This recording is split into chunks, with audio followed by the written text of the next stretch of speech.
Every April, Thailand explodes into celebration. But what the world sees as a giant water fight began as something deeply spiritual. Songkran marks the Thai New Year, usually from April 13th to 15th. The word comes from Sanskrit, meaning the movement of the sun, symbolizing transition and renewal.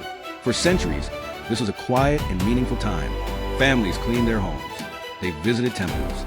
They poured scented water over Buddha statues and gently over the hands of elders. The water symbolized cleansing, washing away bad luck and welcoming blessings for the year ahead. Long before the water guns and street parties, Songkran was about respect.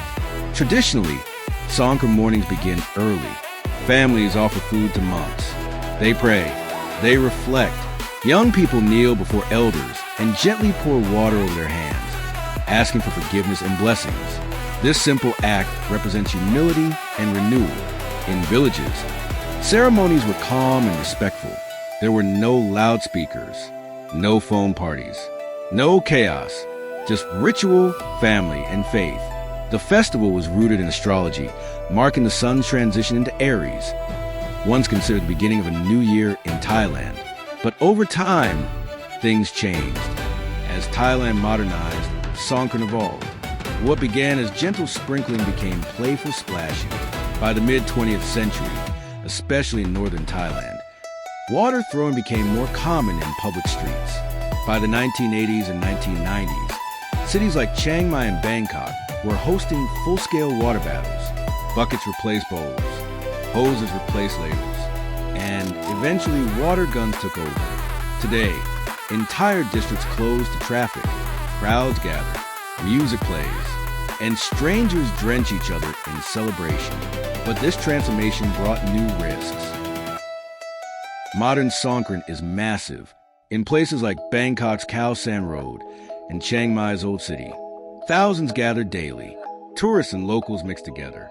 Water guns fire in every direction. Pickup trucks drive slowly through streets filled with people throwing water from barrels. It's joyful, it's chaotic, and for many it's unforgettable. But during this time, Thailand also experiences something far more serious. Authorities call it the 7 dangerous days. During Songkran, millions travel home to visit family. Roads become crowded. Motorcycles fill the highways. Celebrations mix with alcohol. Over the past 20 years, thousands of people have died on Thai roads during this period. Between 2000 and 2010 alone, more than 5,000 lives were lost during Songkran. Even in recent years, more than 200 deaths often occur within just 1 week. Most accidents involve motorcycles. The main causes remain consistent: drunk driving, speeding, wet, slippery roads, and sudden water thrown at moving vehicles. Many people don't realize there are legal consequences. Throwing water at someone without consent can fall under public nuisance laws. Splashing moving vehicles is illegal and extremely dangerous. If water causes damage to property, compensation may be required. Police set up checkpoints nationwide. Drunk driving laws are strictly enforced. But with millions celebrating at once, enforcement can be difficult, which is why personal responsibility matters. The danger often comes from a combination of factors. Alcohol lowers reaction time. Motorcycles lose grip on wet roads. Riders are suddenly blinded by water or ice. A split second is all it takes. And during Songkran, traffic volume increases dramatically as people travel long distances. It is a strange contrast, laughter in the streets and tragedy on the highways. That is why authorities warn every year: celebrate safely, ride carefully, respect others. Despite the chaos, the heart of Songkran still exists. In the early mornings, temples remain peaceful. Families still gather. Elders still offer blessings.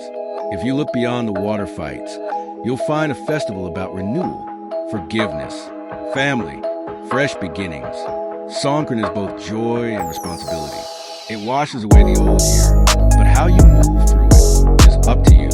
Celebrate with happiness, and make sure you